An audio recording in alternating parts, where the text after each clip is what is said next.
Okay.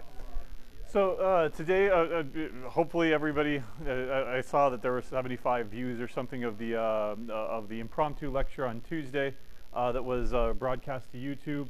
That video is still available. We just went through 3 different exercises in Java from last semester. I just took 3 exercises that you might have done in 155E, and we just redid them in Java.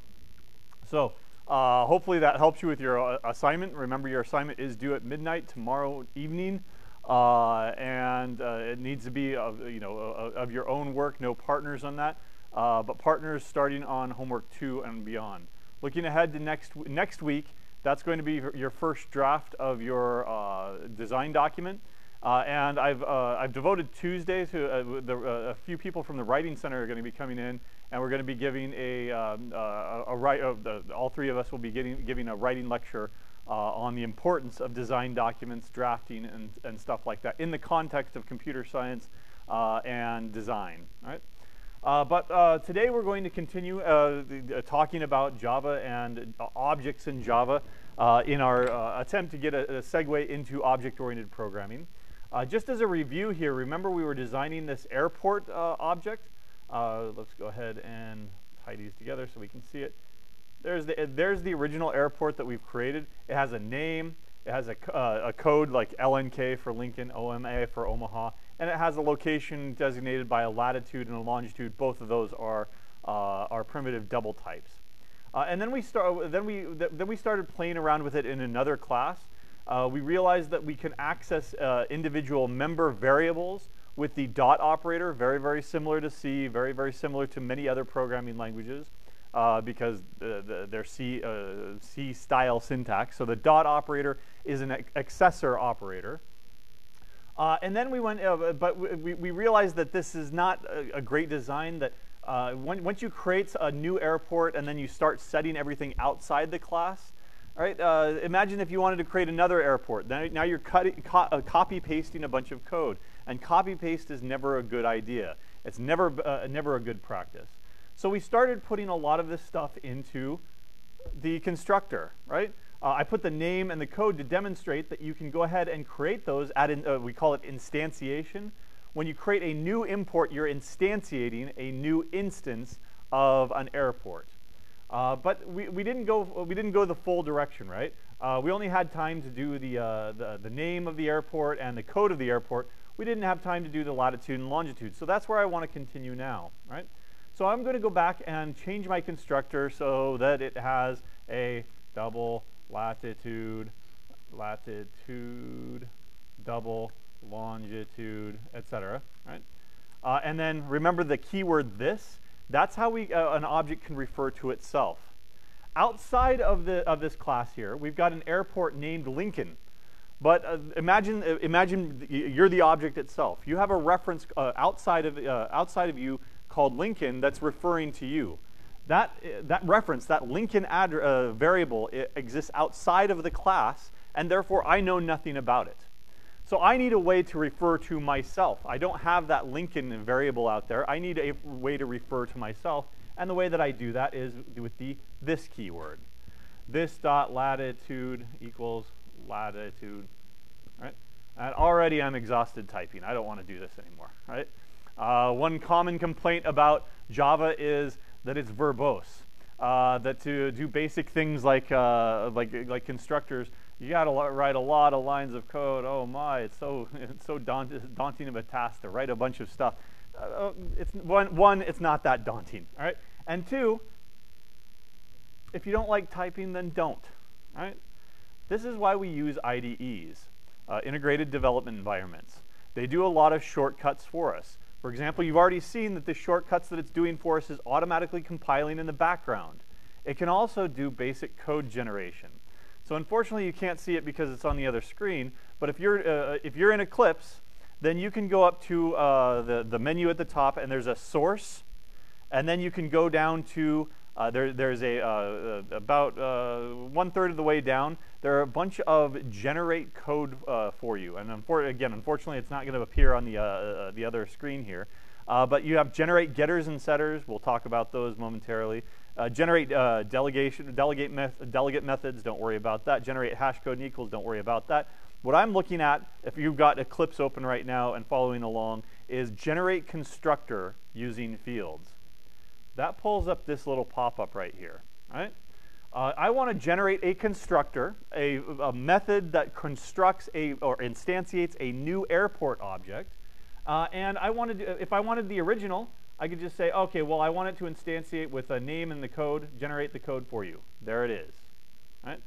Undo that. I actually wanted to generate everything, right? The generate constructor using fields. Go ahead. You can select all. You can deselect all. I want everything there. Let's go ahead and generate that. Right? There. I didn't type a single line of code. Right? The IDE was helping me do basic boilerplate kind of stuff like this. And if you don't like looking at boilerplate kind of stuff like this, then again, your IDE will hide it for you. All you have to do is collapse a section of code, and then you don't have to worry about it anymore. When you hover over it, of course, you can see it, or you can expand it back out, but there it is. I didn't have to type any of that stuff. So use your IDE to its fullest. All of those features, you can pretty much take care of a lot of the stuff yourself. Now, you might be thinking, wait, why did it generate that super up there? Don't worry about that for now. You don't actually need it. They generated it as an explicit call to the super classes constructor. We haven't gotten into inheritance yet, so don't worry about that. Was there a question? Or? No, that was it? Okay. All right. Well, now that I've got my constructor completely constructed, right, then I can go ahead and use the latitude and longitude over here. Right? There we go. And I'll put the longitude over here, and I've got unfortunately very long, but that's because I'm zoomed in here so that you can actually see it. There we go. And now let's go ahead and print it out. All right, I've constructed Lincoln. I actually want to print it out. Now, do you remember what it actually printed out a week ago? It printed out seemingly garbage, right? UNLCSE airport, and then just a random number. That was actually the Java virtual machine memory address at which that object was being stored. That's not too helpful, right? That's not human readable. So one thing that we might want is, when we did the structures last semester in C, one of the things that we wanted was, well, I want a toString method. In other words, take this structure and dump it out to a string so that I can print it out and make sense of it, right? So that a human would be able to read it. Well, we can do the same thing over here by providing a toString method. It's a public method. It returns a string representation of that object, and it's called toString. And then inside this, I can return whatever I want. I can return, hello, I am an airport. Right? This is not too helpful, but I want to show you how it works. I'm an airport. So now when I come over here, now it's no longer going to print that arcade memory address. It's going to print out, I am an airport, right? And it is an airport. But that doesn't work if we use other airports, right? Omaha. What is it? What is Omaha's? Omaha, Epley Airport, and Omaha, and I don't know what its latitude, longitude is. So Epley Airport. Does anybody know off the top of their head? Latitude, longitude. Otherwise, I'm just looking it up on Google. What is it? 41.3019, and then negative 95 point, and really doesn't matter, but 8937. There we go. Right? So there are two airports now. Now let's go ahead and print them both out. And you'll see that, yeah, I'm an airport and I am an airport. That's not that helpful, right? I want the actual information, the data stored inside of that object, the data that is encapsulated inside of that object. So let's go back over here and let's rethink how we want to format this, okay? Well, the first thing that I'm going to do is, well, I don't have to write this code myself, or at least I don't have to get started all by myself. Again, if you go up to source, there is an option to generate a toString method. What do you want your toString method to look like? Do you want, which fields do you want it to include? I only want the name, right? I don't care about that other stuff. And so when I do that, it generates something that looks like this, and when it runs, it looks like, it's an airport, and the name is Lincoln Municipal Airport or Epley Airport, right? That's all the auto-generated formatting. If you don't want something that looks like that, then you can have, make a change. And I just want to return the name, right? And it's best practice, even though there's only one name in scope here. There's only one variable called name, whereas up here there were two variables called name, this dot name and the parameter name. There's no parameter name down here, so there's no ambiguity. But it is still best practice to use this so that you know which one you're talking about. When I use this, all it is Lincoln Municipal Airport and Epley Airport. Right? If you want more information, then you can just do whatever you want in this toString method. If you want everything, maybe string.format. This is like a printf functionality. I'll go ahead and print out the name, s, and then %.2f, and then %.2f as the latitude and longitude. So this dot name, this dot latitude, this dot longitude. Right? And that's going to look pretty good for now. I'm only going out to 2 decimal places because that's probably accurate enough to get within a few meters for most applications, or at least a few hundred meters. It's still a little bit unsatisfying though, right? Nobody really says negative 95 degrees latitude or longitude, do they? They say 41 degrees north and 95 degrees west. If you want that complex logic to print it out in a particular way, this is where you put it, right? You put it in this toString method. So you can have variables here if you want. Let's say char lat char is equal to, here, this might be something that you've seen before, or might not be something that you've seen before. It's in most programming languages. If this dot latitude is greater than, less than 0, in other words, it's negative, then we're talking about the southern hemisphere. So I will assign a value of s to it. Otherwise, I will assign a value of north to it, right? Because positive is up north. And then I'll do the same thing for the longitude character, lon char, and I'll change it to latitude. And negative latitudes are going to be in the western hemisphere, and positive latitudes are going to be in the eastern hemisphere. How can I use these now? Well, instead of printing these numbers, I will go ahead and use math.abs, right, to get the absolute value, so that negative values then become positive, positive values stay the same.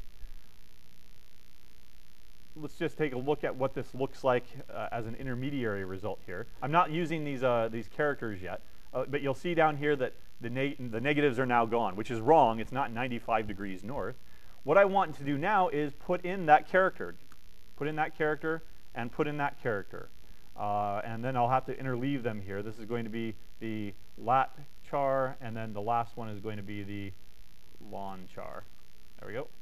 Or was it lon or long? Long, okay. I'm going to change that to lon so that they're the same size. Right. And there we go. So now, oops, it's wrong. If it's negative, it should be, oh, sorry, longitude, there we go. Thank you. Longitude, there we go. And now we'll see if it works. There we go. Now it's 40 degrees north and 96 degrees west, right?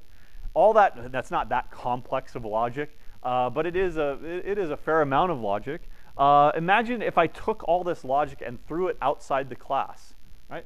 Just as with the constructor here. If I put a bunch of logic for printing stuff out into another method, that's not object-oriented programming, because object-oriented programming is the functionality that acts on that data, and the data that we're acting on right here is this object's latitude and longitude and name.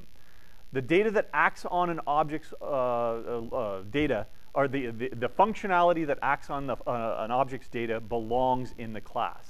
And so we put all of the logic dealing with airports inside this class. And we'll take a look at several examples as we go through the rest of this demonstration here. All right, that's pretty good. Let's create at least one more airport here. I don't know, O'Hare. Right. O'Hare, O'Hare. I think that's how you spell it. What is O'Hare's code? Does anybody know? OR what? ORD, thank you.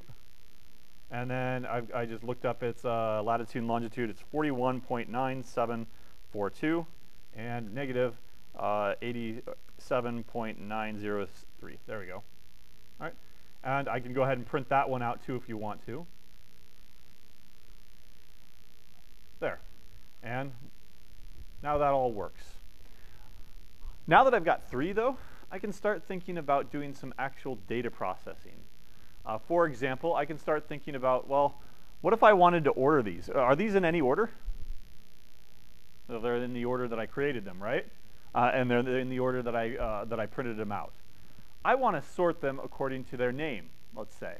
Okay. I want Epley to be first, and then Lincoln, and then O'Hare, right? Because that's going to be their an alphabetical order according to their name. You could instead sort them north to south, or east to west, or some other, or by their code, right? LNK, ORD, OMA, right? You could do that as well. I'm just going to keep it simple, and I'm going to sort it by the name. So you might be tempted as an initial thing here well, first of all, you need to add them to a collection, right? So instead of printing them out, I'm going to go ahead and create how do you want to do this? Do you want to do it a list, airport, or airports, there we go, is equal to, and then I'll come back to that. I need, or do I want a list or do I want a set?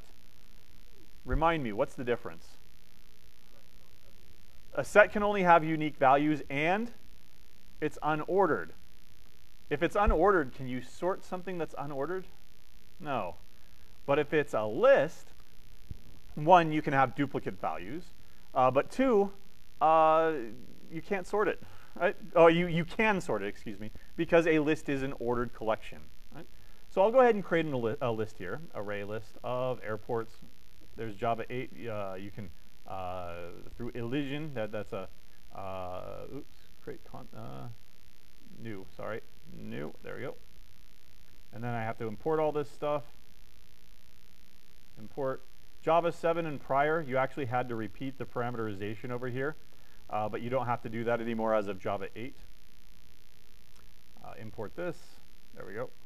And now everything's imported, and I can print it out, right? I could go into a for each loop. For airport A, in the collection airports, I can go ahead and print them out. And I haven't added them yet, but I will in a second. System.out.println A. There we go. There's nothing in there. I do need to add those, so I'll go ahead and go airports.add Lincoln. I'll add Omaha and O'Hare as well. There we go. And when I print them out, I get the same order as before. Right? But now they're in a collection. Now what I want to do is I want to sort that collection, and then I'll print it out a second time to verify that it was sorted. So to do sort. Right? And then I'll print it out again down here. Okay. Now how do I sort airports? Again, you might be tempted to use collections.sort, and I'll put in airports. I want to sort that array list of airports, and it's not going to let me do that. Let me see what the error here is. It's not compiling. The method sort in the type collections is not applicable to the argument. Well, that's not too helpful. We did this when we sorted lists of strings. We did this when we sorted lists of numbers. We did this when we sorted lists of doubles, whatever you want. In other words, if it's a built-in type, then it's probably going to have a natural ordering. Right? Remember that natural ordering for integers that we did? It was in ascending order. How did we get an unnatural ordering, like in descending order? What did we have to do? Do you remember? We had to create a comparator function. Well, it's not a function in Java. In C, it would be a function. In Python, it would be a function. In a lot of other programming languages, it would just be a pure function. But in Java, everything is a class or belongs to a class. So I don't have a pure function that I can create. I need to create a comparator class. So let me do that now instead of to do here. I'll go ahead and create a comparator that compares airports by their name. Right. Now that we've got a user-defined type, an airport, we, the user, the programmer is the user in that context, we have a type that Java does not necessarily recognize. This is an airport? Well, that's something you built. I don't know anything about that. I don't know how to sort that. I don't know how to order that. You need to tell me how to order that. But the way that I tell Java how to order that is by creating a comparator. So it's going to be a comparator for airports, right? And I'll just call it CMP, or you could be more descriptive if you want. You could say CMP airports by name, because if you wanted another comparator that did it by latitude, longitude, or distance, or something like that, then you would have to call it something else. I'll go ahead and create a new airport. And again, we've got this syntax right here. Let me go ahead and scroll over so you can see it. All right. First of all, I need to import this stuff. Oops, and I need a new comparator. I said airport, and that's why I typed it. Oops, fine.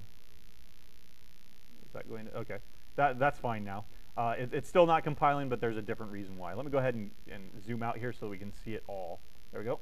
Again, this is called, the technical name for this is an anonymous inline class declaration.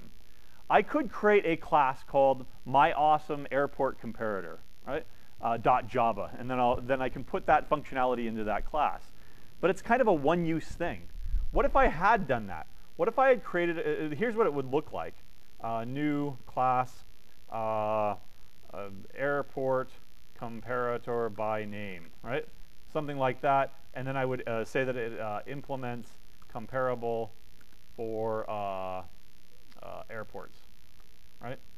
And then I won't complete it, but you can basically use this class over here, and instead of creating a new comparator, you would create a new airport comparator by name, right? The problem with that is that it has one use. I'm going to create this thing that tells you, here's two airports. It goes like this: they are in order, or they are out of order, or that they are equal, right? It has one use. It has one piece of functionality. Why do I need two of them? Why do I need three of them? It only has one use. I only need one of them. And I can give it off to this sorting function over here, give it off to that sorting function over there. So I'm not going to do this class. Let me go ahead and get rid of that class. Delete. I only need it once. It's ad hoc usage is what it's called. You're using it as needed. I only need it right here. I don't need it in that piece of code over there, in that piece of code over there, and that piece of code over there. If I did need more, then what I could do is I could create this as a static variable, put it in the class, and then reuse that same variable over and over and over again. As it is, I only need it once, and so I'm only going to do one implementation. Remember that a comparator only has one method that's required, compare. It returns an integer. It's going to be negative if they're in order. I'll call this A and B instead of O1 and O2. A and B. If A comes before B, it'll return something negative, or it's supposed to return something negative. If B comes after A, they're out of order, so it should return something positive. Otherwise, if they're equal, then it should return 0. Right? Now, all we need to do is put in the logic for that right here. Right? I can compare their, now what I want to do is I want to compare their names. So A dot name, right? And I'll compare to B dot name, right? That's how I get the names, right? I can go ahead and make that comparison and ask, are they the same or not? If A dot compare name is less than 0, then I can return something negative. Else if A dot name dot compare to B dot name is greater than 0, then I will return something positive. But you can already see a pattern here. Do I need to be typing all this crap? Else, else return 0. If A dot name dot compare to returns something negative, return something negative. If A dot name dot compare to returns something positive, return something positive. Otherwise, if it returns 0, return 0. Did I need to write all that code? No. What could I have done instead? Just simply return whatever value that function gives back to me, right? Just simply return that and you're done. So now let me go ahead and use this, and we're going to improve it a little bit because it's still not great. But I'm using the fact that this is a string, and a string is naturally orderable, right? A string is naturally orderable in alphabetic or in lexicographic order. So now we're going to get, I forget what was it. Epley will be first, and then O'Hare, and then what was the other one? Omaha. Okay, so Epley, then Lincoln, then Omaha, O'Hare, excuse me. So once we've sorted them, now I get Epley, Lincoln, and O'Hare. I get them in order now, right? Well, that's not what I wanted. I wanted it in descending order. I wanted it in O'Hare first, then Lincoln, then Epley. I wanted it in Z's first, and then A's down below. Well, do I need to rewrite? Okay, now I need to go back and add that if, else statement. No. If it returns something negative, return negative. If it returns something positive, return positive. If it returns 0, return 0. How can I flip that? If it returns something negative, return something positive. If it returns something positive, return something negative. If it still returns 0, still return 0. How can I flip that value? Okay, -1 times, there we go. There are several ways, good point. I could just go ahead and multiply by -1. Now negatives becomes positives, positives becomes negatives, zeros are unchanged. Or I could flip B and A, right? Or I could, if I didn't, again, I'm exasperated by typing so much, all you need to do is put a negative in front of it, and now it'll work as well. The least amount of typing would have been to just flip B, A, and B, right? And then you get O'Hare, Lincoln, and Epley now in this order instead, right? Okay, well, here is, let me go ahead and move it back so that it's in order, because that's the natural way of doing things. But let me go ahead and do something else in here. Something malicious, not malicious, but kind of stupid from a design standpoint. A.name is equal to hello. Right, there we go. What have I done in this, inside this comparator? Let me go ahead and clear this out. Let me go ahead and run it and see what happens. So there's the first 3, as expected, unaltered. But then, whoa, hello, hello, and then Lincoln. Right? What did I do up here? I changed the contents of the things that I was comparing, right? Would you have expected this? Here's you're here. I want to sort these things. I want to sort these airports in order. There's a comparator over there that will order them. That says that it goes like this, or like this. And so you hand over your precious list so that they can sort it and they can change it. But did you expect them to change the names of all your airports? Probably not.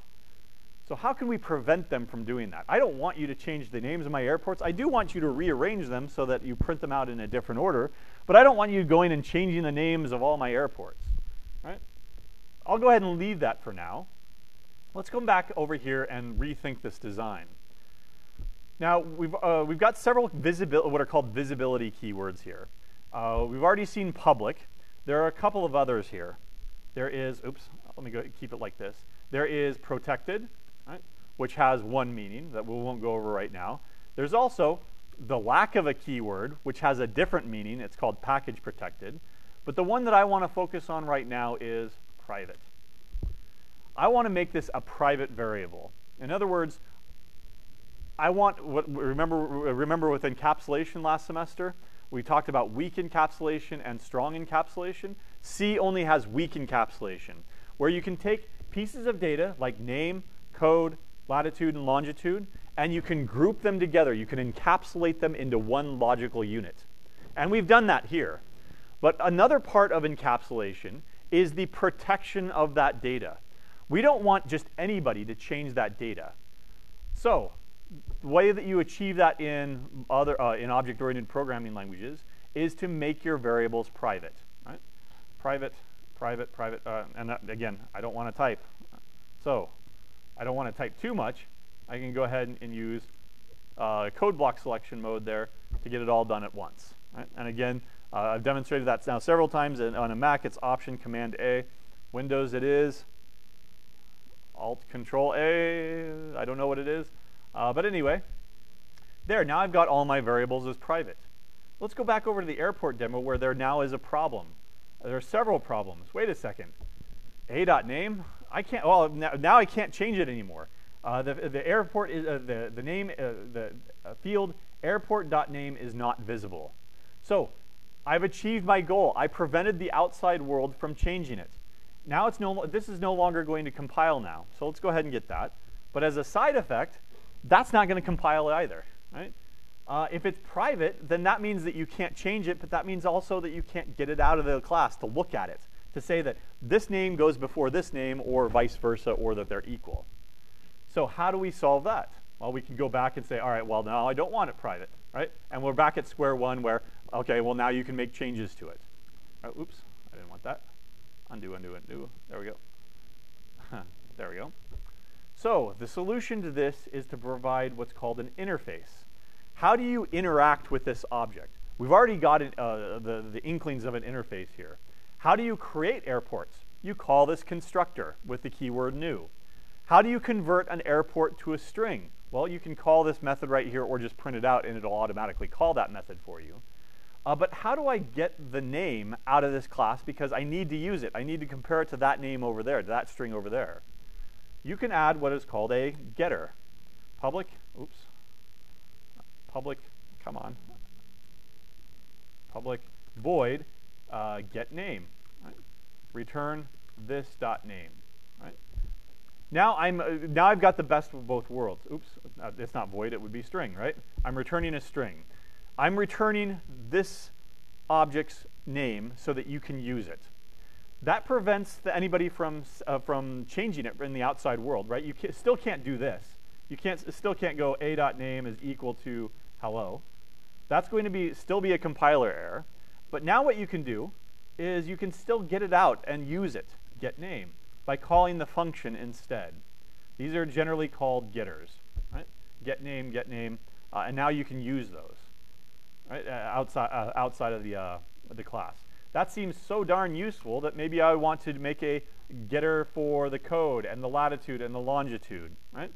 Well, if you want to do that, great. You can sit there, type. Or again, you can go up to source, generate getters and setters, and we'll talk about setters here in a second. Select all the getters. Right? It's not selecting name here because it sees that I already have one there. Generate that, and hey, I didn't have to write any of that code at all. Now I've got a bunch of getters. Outside of the class, I can use that stuff. Instead of printing it out, I could say print a.getCode. Right, there we go. And we'll sort it again here. Instead of printing out the toString method and using that, it's now printing out the code. Of course, it's not in order because we sorted it by name, which does not necessarily correspond to the order of the code. Right? But it's a nice, useful little thing here that I can allow access to the outside world to my object stuff, but I can also control the access. I will allow you read permissions, basically, but I'm not going to allow you write permissions. If you do need write permissions, you can generate setters as well. Let's go ahead and generate, generate getters and setters. You can come back over here and you can, I'll expand these out. You'll see that everything already has a getter, but I can go ahead and select all the setters as well and generate those. What does each one do? Well, given a name, it changes this object's name to that name. Given a code, it changes this object's code to that code.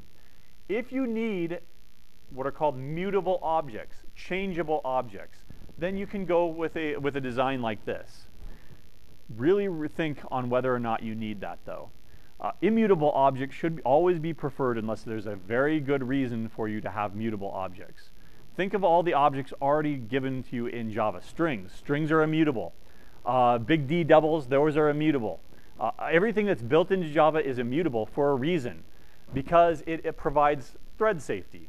Right? We live in a world where there's no such thing as a single core processor anymore. I think I looked it up the other day.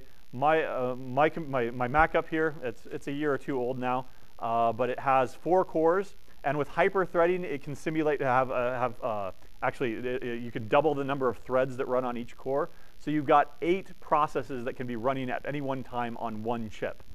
And most of you probably have an Intel Duo or a Quad. Anybody have a Quad on their laptops, let's say?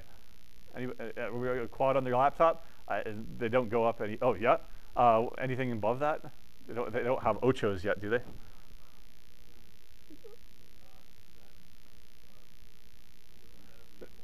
Okay, not within a reasonable price range. Good point. Now, certainly you have graphics cards that have GPUs that have hundreds or thousands of cores. They are actually stripped down cores for graphics processing. They're not full processors, but you have multiple cores that can act independently.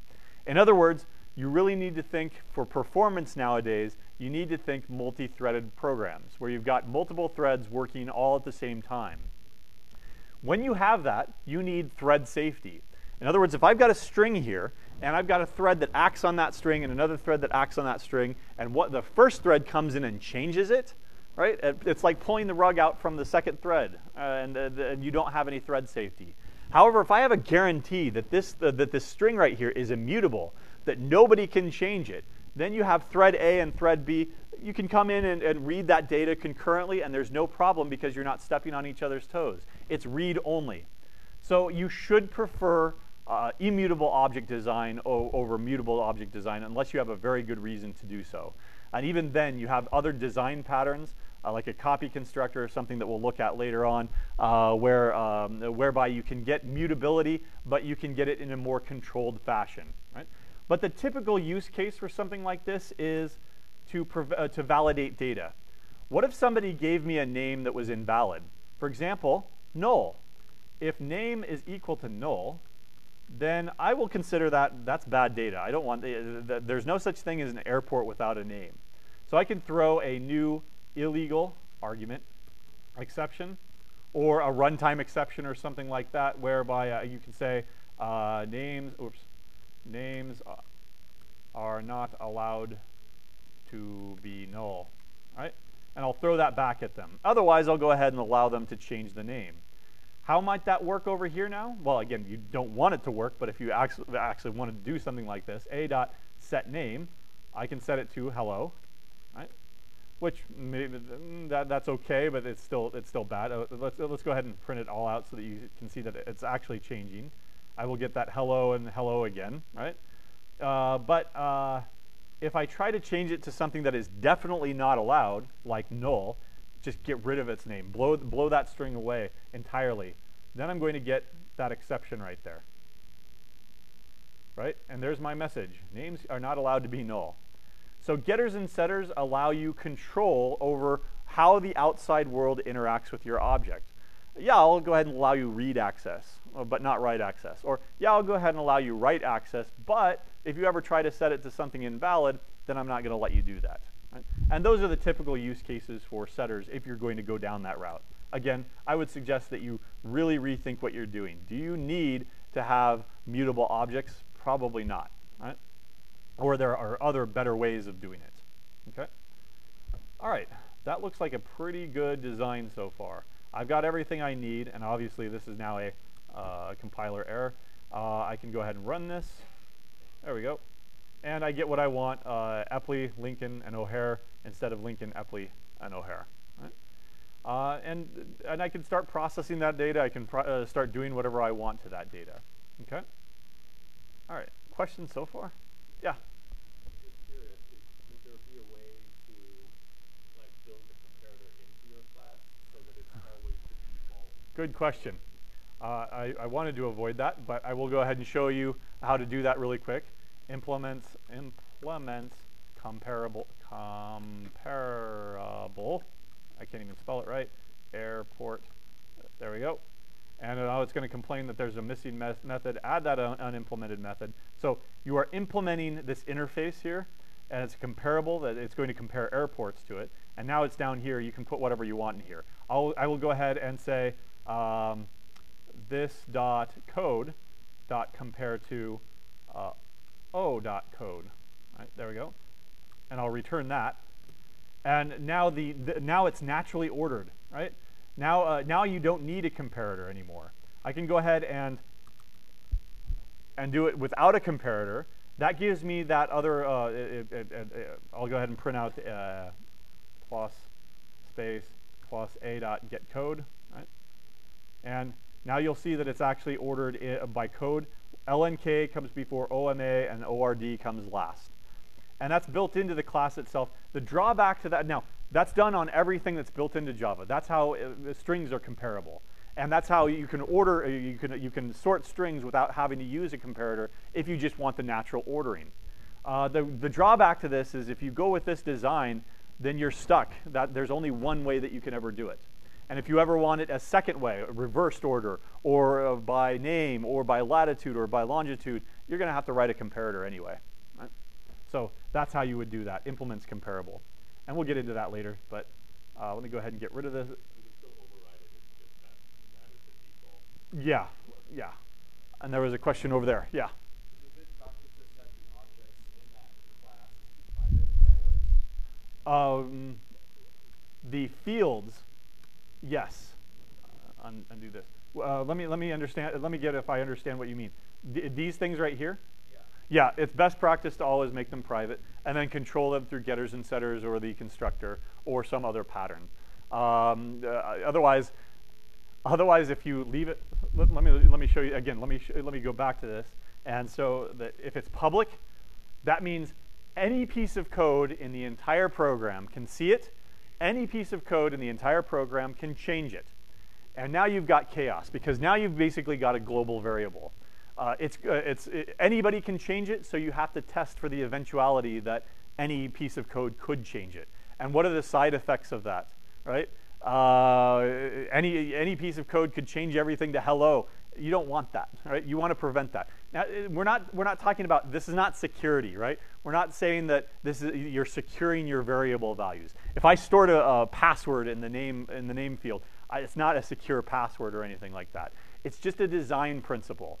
I am preventing other people from using my class in the wrong way or in ways that I didn't intend for you to use my class. Right? So, yes, it's best practice to always make everything private. Right? Any other good questions? No? All right. Let's take this a little bit further. I'll go ahead and leave all that so that when the code is posted, you'll have access to it. But now I want to go ahead and compute the air distance between Omaha and Lincoln. So this was a common exercise that we did last semester too. I think it was on, in fact, I had to pull the formula last night to prep for this because I didn't want to sit here and write the formula out. And I think I got it off of Hack 2. So you were doing this in the second week of 155E last semester. I want to compute the air distance between them. I've already prepped over here a bunch of functions. In fact, I want to draw your attention to a couple of these things. These are all just utility functions. So I put in here distance utils. And this is pretty common. If you just have a method that, like the math library. We don't call it math utils, we just call it math. But there are a bunch of functions in there, sine, cosine, square root, that are a bunch of utility functions. And so you can put them into the math library. I've created a distance library. I didn't want to call it distance because it's not a distance. It is a collection of distance utilities. One of those would be a conversion from radians to degrees. Because what we're using right now are degrees. If I go with 95 degrees west, well, it's 95 degrees. It's not 95 radians. However, the math library, like most math libraries, sanely, operates in radians. You don't want degrees in real life, just like you don't want English units like miles or pounds in real life. You want to work in metric. You want to work in, for lack of a better term, we'll call radians maths metric, right? Because it's more natural. It's tied to pi instead of an arbitrary number 360, right? It doesn't. There are probably historical reasons for doing that. I don't know what they are off the top of my head, but I'm sure that you can find is it number file video based on that, right? So I've got a conversion that takes radians and converts it to degrees using pi times 180, right? I've got a function that takes degrees and converts them to radians. And note the signatures on these. They're public, so that anybody can use them. They're static, meaning that this method here belongs to the class. So if I wanted to go over here and actually use it, I would go distance, utils, dot, and I'll go ahead and use, what is it, degrees to radians. That's how I would actually call it. Let's go ahead and just test it really quick here. I don't know, 90 degrees is how many radians?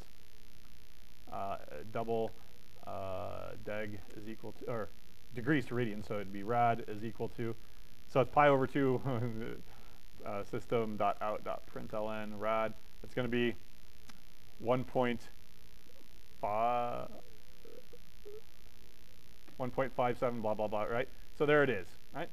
I was accessing that in a static manner, just the dot, just like you did with the math library. Math dot square root, right? Because it belongs to the class, it's static. That's how you can call that method, right? So that's how you would use these utilities. The one I want to focus on, though, is get air distance. So given a latitude, longitude, latitude, and another latitude and longitude, it converts them all to degrees, and then uses this air distance function. I forget which function it is. It's is it the Heaviside function? I forget what there's several air distance functions that are with certain properties because our Earth is not a perfect sphere. I think that this one is actually the spherical one, where it assumes that Earth is a perfect sphere. But there are other alternatives, like the Heaviside function, that's more accurate as you get up to the northern poles or whatever. This is what I'm using here, though. All right. So let's figure out how to use this over here. I want to compute the distance between Omaha and Lincoln. Well, to do that, I need to do something like this: distance utils dot get air distance. I need to give it 4 numbers here. So Omaha dot get latitude, Omaha dot get longitude, right? And type, Lincoln dot get latitude, and then finally over here, really long lines, Lincoln dot get longitude, right? And I'll go ahead and print out, and this is the distance, or I'll just go with dist instead. And did I balance everything right? Nope, I forgot my semicolon at the end, but it's very difficult to see because it's such a freaking long line. 2 things that you can do to correct this. You can always go to the next line if you want to. White space doesn't matter. If you are going to do this, it's suggested that you put all of them to the next line. So that's one way of keeping long lines compact. Or you could go ahead and tab them all over to a line with this up here. There we go. And then like this. That's also an accepted stylistic way of doing stuff, right? But of course, it's still long here. Let's see what the default is if I just go ahead and reform this. Right? All right, the default is just to cut it off at a certain point. I don't agree with that point. Let's see, which column is this? The default is 116 columns or more. So you can go, yeah, you can always set that up differently if you want. Generally, what you like to have is 72 characters per line. That's the golden rule of monospaced fonts. You only want 72 characters, and then if you're exceeding that, really think about going to the next line. But it's up to you, as long as you're consistent about it. If you don't care, or if you want to let your IDE handle it for you, again, Shift, Command, F, and then we'll go ahead and go with that instead. Right? But let's see if we get that distance. So this is all in kilometers, by the way. The radius of the Earth is about 6,300 kilometers. So in kilometers, what's the distance from Lincoln to Omaha? I don't know. Lincoln to Omaha distance. This will probably give me driving distance. Yeah. So 59 miles to a kilometer. That's about 94 kilometers, according to Google at least. But that's driving distance. So you have to expect that it's going to be, as the crow flies, it's going to be much less. Let's go ahead and run it and see if we get a sensible answer. 88 kilometers. Right? Okay, I accept that. Right? That's close to what we computed, gave an estimate for. So I believe that this works. The problem here, though, is this long line. Right? What did I have to do? I had two objects. Let's just focus on one. I had the Lincoln object here. What I had to do is I had to call two getters to get its latitude, and then I had to get its longitude. In other words, I went into the object, extracted its data, so that I could give it to something outside the object, this distance utils.getDistance. That doesn't seem natural, right? So I want to improve this iteratively. I want to do this in two ways. First of all, let's go ahead and go back over to the distance here. And one way that I want to show you is you don't have to think in terms of primitive types anymore. Primitive types being 4 double values here. Right? Remember, you've got a way to represent an airport now. If you have the question, I've got this airport, I got this airport, how do I determine the distance between them? Design your function to take them directly. Here's an airport, here's an airport. Do what you will with them. Right? I don't have to use these primitive types anymore. I can go with airport A and airport B. Right? Now, we haven't implemented this yet. We'll do that in a second. But let's come back over here to see how it really affects things. Omaha, Lincoln. Versus that huge long line that we just did to waste our time extracting stuff out. Which one would you prefer? This is way better. This is a cornerstone of abstraction. You're no longer thinking in terms of primitive types, these 4 numbers. You have encapsulation. You have a way to represent an airport. Now you can talk about airports instead, Omaha and Lincoln. And what's the distance between these two? Instead of, okay, I've got Omaha, Lincoln, let's rip out their data. Now I've got 4 numbers. Now what do these 4 numbers represent? Latitudes, longitudes, and put it over there. Right? This is much better because it keeps your mind, it keeps your thinking abstractly. Now you're thinking about airports instead of a bunch of numbers that don't mean anything to you. What does it look like over in distance utils? Well, it would be, here you would use your getters, a.get latitude, a.get longitude, and b.get latitude, b.get longitude. Right? So you would still use your getters here, but that's inside, right? Out here, I've got abstraction. I've got procedural abstraction and object abstraction. I don't have to worry about how this works, right? I didn't even bother looking at the that this is an arc cosine and a bunch of cosines and a bunch of sines. I don't want to have to worry about those details. How does the square root function work? I don't care. I just want to use it. How does a distance? How does this distance function work? I don't care. I just want to use it. Right?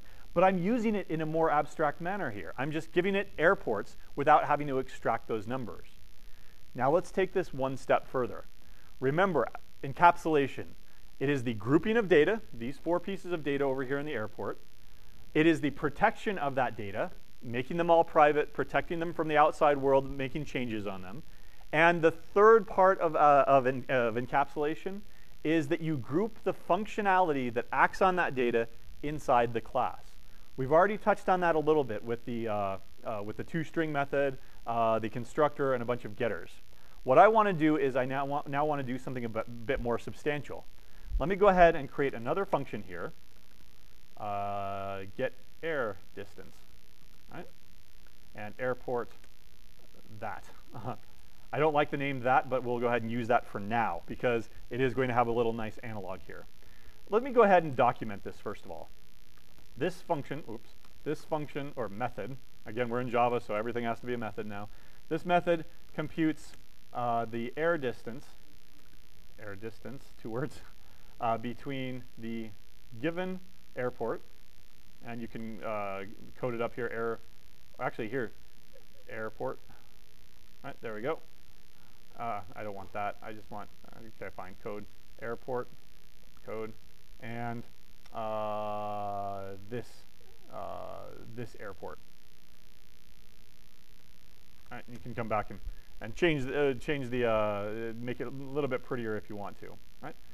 So what are we talking about here? What are my 2 airports that I have? I have to have an origin airport and a destination airport, right? Well, clearly I have that airport. What other airport do I have? This airport. I want to compute the air distance from this airport to that airport. So to do that, I can go ahead and cut and paste all of this code over here in the distance utility function. There we go. And cut and paste it over here. Format it up. And instead of, there's no longer an A. Instead, this dot latitude, this dot longitude, and then instead of a B, we have that. So let me go ahead and change just that, that, and that. Otherwise, you can go ahead and use dot latitude and dot longitude. Yeah, question?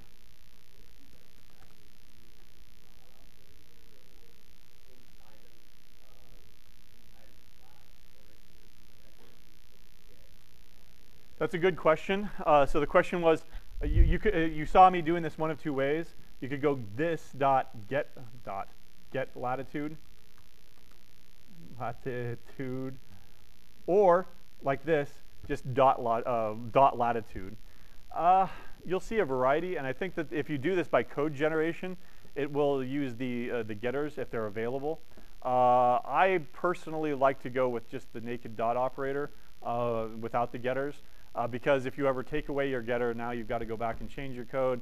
That's not really a strong argument. Whatever you're going to do it consistently. If you do everything through getters, if you do something through getters, you should do everything through getters.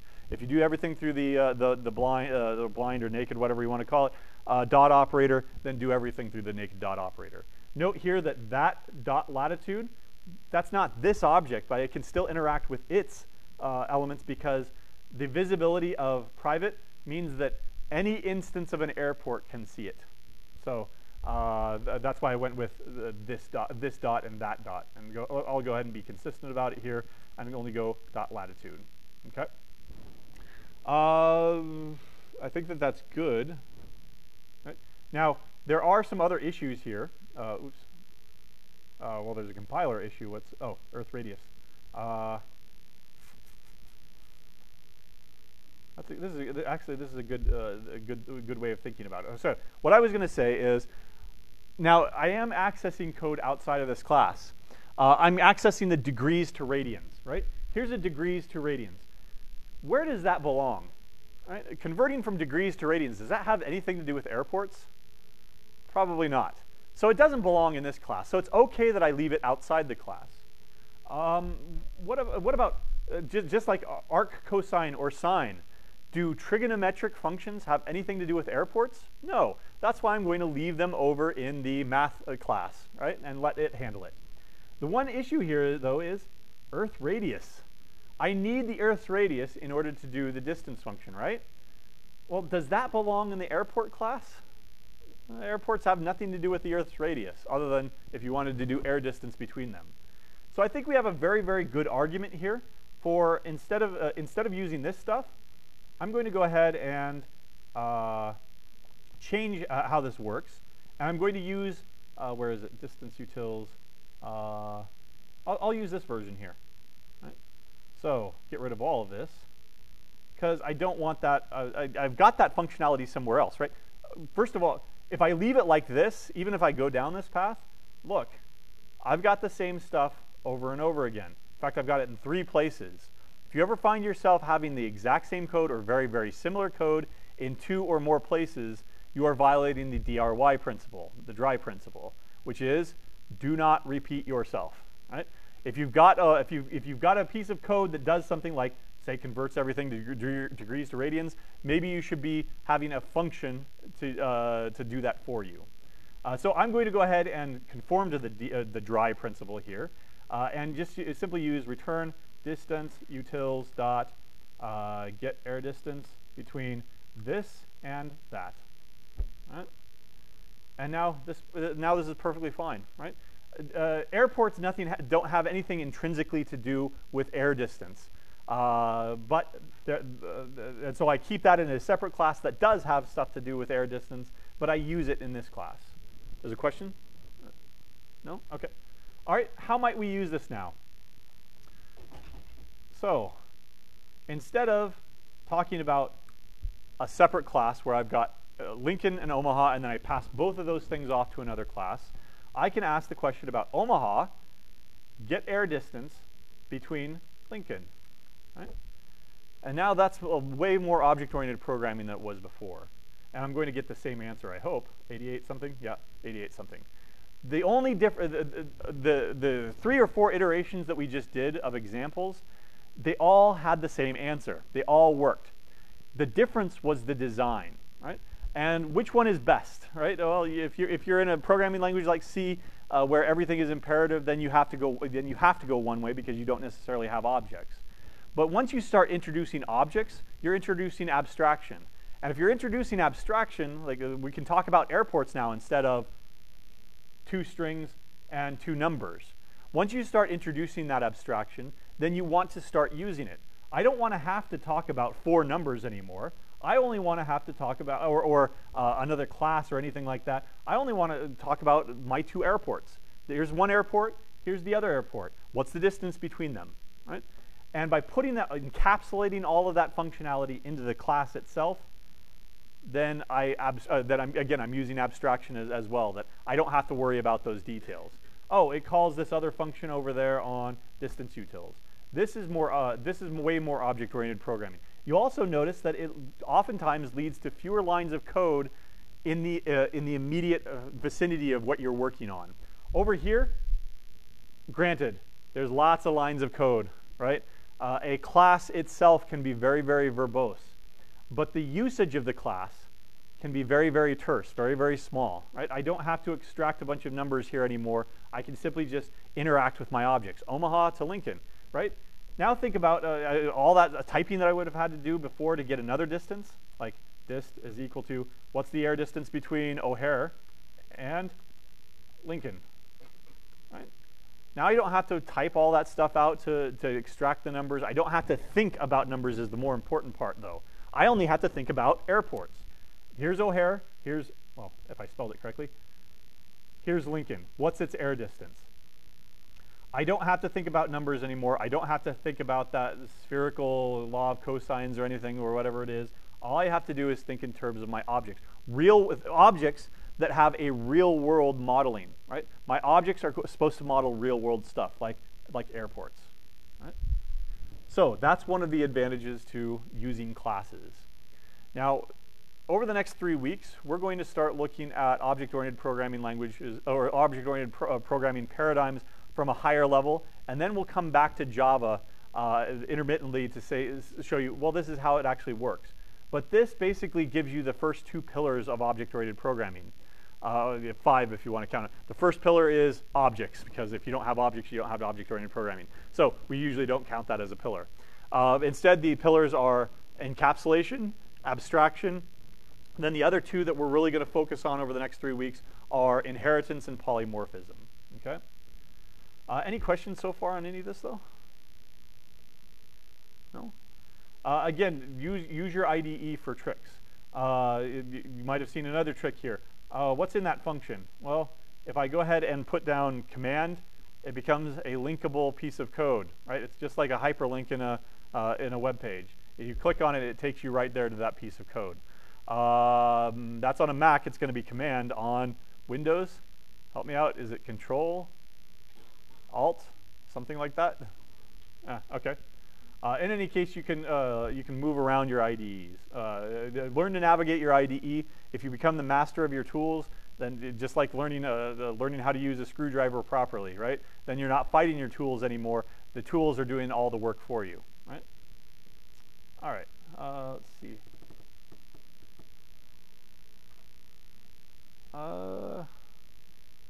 Searching, sorting. Nope. So, a little bit of a summary here. I'll put in the notes here. Java is an object-oriented programming languages. Class names are always upper camel-cased. Some other highlights that we used were the this keyword can be used inside of a class to refer to an instance of the class. Right? That Java instances of a class are instantiated by calling a constructor. Right? Oops, there we go. Oh, you know what? This is way too small, right? There we go. All right. More. There we go. Instances of a class are instantiated by calling a constructor. In other words, i.e. new, that is, new instances are created using the new keyword, which invokes the constructor. Right? Another thing to realize is that if you do not provide one, a default no argument constructor will be provided by Java. Right? The second that you do provide one, though, it goes away. And so how you design your constructors, that's up to you. Tip: use your IDE to its fullest. Right? You can go to I think what was it again? It was let me go back to Eclipse here. It was source. Right? You can go to from source, and then go to I don't know if this is going to work, but right arrow. Hey, there we go. Source, and then you can say generate constructors using fields. Right? So again, I was not able to show that directly because it's on the other window here. But use your IDE to its fullest. When you design an object, usually you put up the member variables, and then just go ahead and generate the source. So that you don't have to type anything beyond that. Right? The variables inside a class are member variables, and should generally all be made private. Right? And instead, access to member variables is controlled through getters and setters. Right? You can also generate, toString methods and a bunch of other stuff. Right? And now I just remembered what else I wanted to do, but we don't have time to do it, so I'm going to put a to-do here. To-do. This should work. To-do. What about the hash code and equals methods? Right? And this will be next week sometime. Right? What else did we cover? In general, you should follow good OOP practices. Right? Encapsulation is the grouping of data. I'm right here right now. So maybe I'll get rid of this to do. Put it in the comments and then bring it back later. All right. Encapsulation is the grouping of data, the protection of data, and the grouping of functionality that acts on that data. Right? I.e., any function, any method that operates on an object's data should be placed inside the class itself. Right? Again, it's a design thing.